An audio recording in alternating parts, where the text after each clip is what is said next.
Every hometown has their sports heroes, and Waterford was no exception. I was able to catch up with Joe Forget. He, along with his brother Dan, won the 1977 New York State Soccer Championship for Waterford. Both came from the same town here in the north side of Waterford.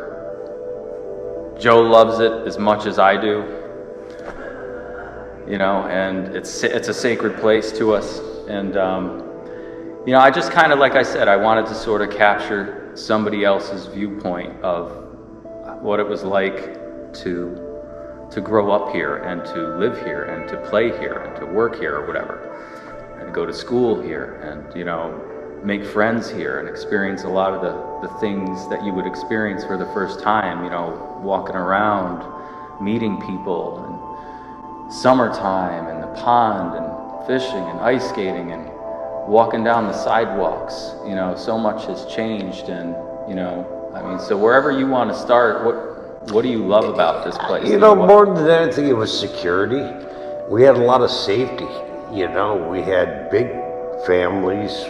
One family after another looked after each other, and we did all the stupid things, and going to the pond, freezing our asses off.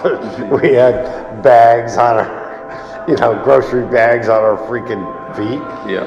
It was just the norm. I don't know. It wasn't different. That's what we were supposed to do. And I didn't know any different. And I'm very blessed. I grew up with so many great people that come and gone. And I gave to this community, and I continue to give this community. And when I was an athlete, that's what I wanted more than anything. To give back. I wanted to be as good as the last athlete. I wanted to keep that going. Okay? And I gave my best shot. I'm not saying I was the best, because I wasn't. But I was a huge part of the 70s. So you won a state championship, right? Yes, back in 77. 77. Wow. I was 4, but I respect that so much. To be sitting here with. What was that like? Was that you think you owned the town? You think you owned everything, but yet you get resettled and go, yes, that was great, but you have to move on. But it was the greatest thrill. It's like now when I see these young kids, and I coached in the 90s. Yeah. And every time we come back from championships, fire trucks are there, community's there. They support it all the time, and it's happening now. Back-to-back state championships for the girls, the Unbelievable. boys. Unbelievable. It's all about the community. Yeah. And because we love each other, and we love what's safe and is confident. I don't know. I'm a very lucky man in so many ways, and I know that. Yeah. So, Joe, where did you play the championship in 1977? Where was it? 1977, we were down at Cornell University. There was a snowstorm, and this team was undefeated. Who was it? Some team in Long Island or whatever. Yeah. And my brother Dan was at his height of absolute excellence. Wow. Just ran up 5 goals like it was nothing. Are you serious? We beat them 9-0. Wow. And then we go back to the hotel, and well, it was what it was. Yeah. And we won't talk about that because. And how did you play? Listen, I played well. My buddies played well. Dan Lokerson, Bradley Pete. I could just go on and on. All these great people. Yeah. And you guys. Oh my God, Paul Caradori. Yeah. It just was amazing. You played as a team, a true team. Did you guys have good chemistry? How? It was chemistry. What was your strength as a team? What do you think it was? I think it was my defense and the midfield. I'm telling you right now, Jimmy Hamill, Paul Caradori, Michael Hajax, Timmy Yoon, Chris Ceramic, Dan Lokerson. There was midfield. Harry Martell. Oh my God. Harry Martell. Harry always, wow. let's go after it, man. Yeah. Harry always had that attitude, man. Yeah.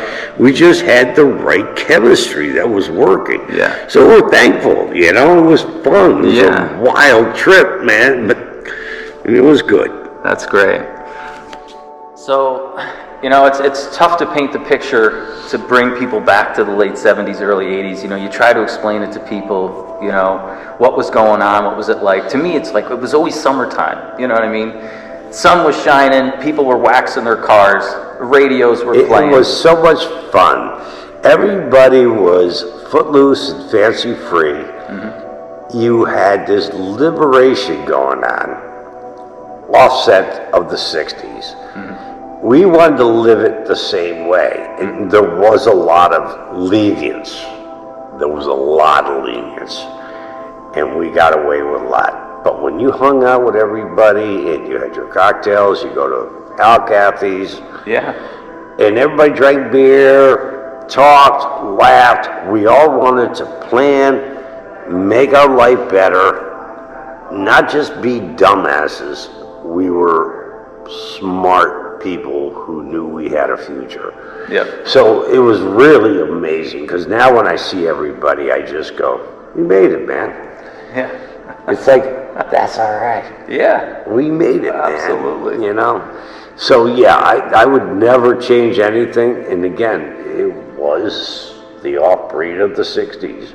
Yep. Life was good. Yeah. And all your buddies, you know, playing basketball, this and that. We would play right in the street. You know what I mean? Oh. We would play wiffle ball, football, right in the road, and nobody minded. Nowadays, they get upset with everything. You know, I don't even know if you could do it nowadays, but we were down, you know, this road that connects to the park? Yeah. We were playing on that road some days, Yeah. and nobody said a word. You know, we'd play. No, that's a very quiet street. Right. It's a one-way always dead-end been street. A quiet street. It always been a quiet street. And this was a quiet neighborhood, but it was a fun neighborhood. So I'm just trying to paint the picture of what was going on back then. The shale that's over the hill here, going to the park. Yeah. You know that shale? Yeah. Listen, going to that park when I was a kid, let me tell you something. That park was not perfect. It was, nowadays, it's an insurance nightmare. Okay. You used to roll your ankle holes, going off for a hoop. The backfield of baseball was rusty old metal. It was terrible. We didn't have nice parks. You know, so it taught you grit and grind. Yeah. You know, kind of like Rocky. You just go, you weren't born with privilege. You were born with, this is what you got. And if you want better, you fucking earn it. Yeah, absolutely. And that's the way it was. And we didn't complain.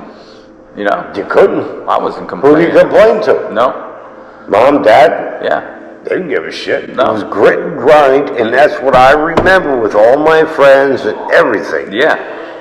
I mean, that was the truth. Yeah, absolutely. Absolutely. You know, there was nothing sugar-coated back then. You want it? Go get a paper route. Go rake leaves. Yeah. Go shovel snow. Yes. That's the way it was, man. And we didn't complain. And I survived, and I'm We okay. survived. Yeah, you're fine. And I'm totally fine. And your heart is fulfilled. And you're still here. And I'm still giving to everybody else. Isn't that you great? know? God, you know what? You're so blessed. It's just Oh amazing. my God, I'm blessed. That's why I say that all the time. Really Oh are. God damn it, I'm blessed. Yeah. Jesus Christ. But I worked for it too. It didn't just come. Yeah. Yeah. You know what I mean? Yeah. I don't want to hear people go, well, the world owes me. Yeah. Dude, you got to go after it. If you don't go after it, Yeah. then it's your pity party. I don't want to hear it. You gave a lot of yourself to this community, you know, and you still are, you know, with your catering and your The coaching. the fundraisings that I do, you don't even know. What I've helped people with, and the right people know. I don't have to say what it was. They know. Yeah. I have done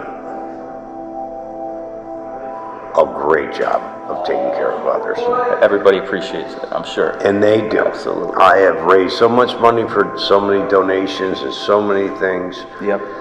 And it was fun, man, because you know what? They needed me.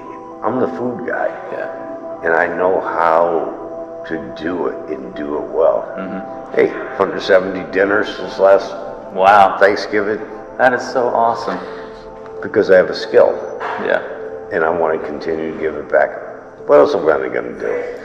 That's, I want to hang out and do positive things. that's great. And you are. And Yeah, it is. you can tell that you're rewarded just with your attitude. Oh, always You got a great attitude, Jesus you know. Christ. And I wish more people would have your spirit. You got some spirit, I got to tell you, to be honest with you. As soon as I man. pulled in the parking lot and you yelled my name, I'm like, there's a guy that I miss and I want to talk to. Yeah. You know. Because I do have spirit. You do. Listen, I'm not perfect, buddy. I'm happy at home, Yeah. but when I wake up, I want to take care of everybody and do what I got to do. I pick up my granddaughter. Yeah. Make sure she gets to school. Yeah. I make sure my son gets to work. I have a great life. Okay, I'm not rich, Yeah. but I have a great retirement, Yeah. and I'm well provided for. So that's pretty cool. And I feel good, huh? And you earned all that. You earned it, brother. John, I earned every bit of it. You know, and I love this community, and there's nothing more to say other Yeah. than listen. Yeah. You know, I'm thankful. So Me too.